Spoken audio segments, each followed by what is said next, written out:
लाडखेड police station मार्फत Nanddeep फाउंडेशनला phone आला की एक बेवारस मृतदेह आहे आणि त्या मृतदेहावर अंतिम संस्कार करायचा आहे।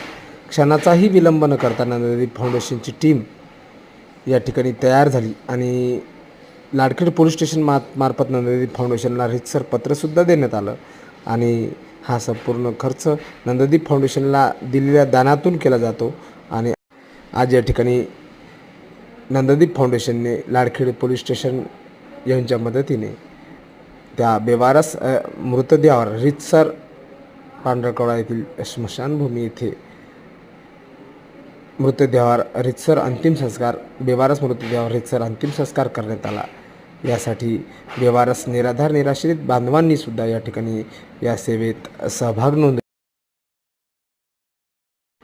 आणि सातत्याने ही सेवा नंददीप फाउंडेशन अशा बेवारस मृतदेहावर अंतिम संस्कार करून हा सोपस्कार पार पाडत असते। यासाठी नंददीप फाउंडेशनचे मार्गदर्शक आदरणीय नरेंद्र पवार सर, संदीप शिंदे, निशांत सायरे, कृष्णा मुळे, कार्तिक भेंडे, अक्षय बानोरे अशी ही टीम आहे। आजपर्यंत या 2 वर्षामध्ये जवळपास 200च्या वर बेवारस मृतदेहावर अंतिम संस्कार करणारी सामाजिक संस्था नंददीप फाउंडेशन ठरलेली आहे। गेल्या 4 महिन्यामध्ये 23 मृतदेहावर अंतिम संस्कार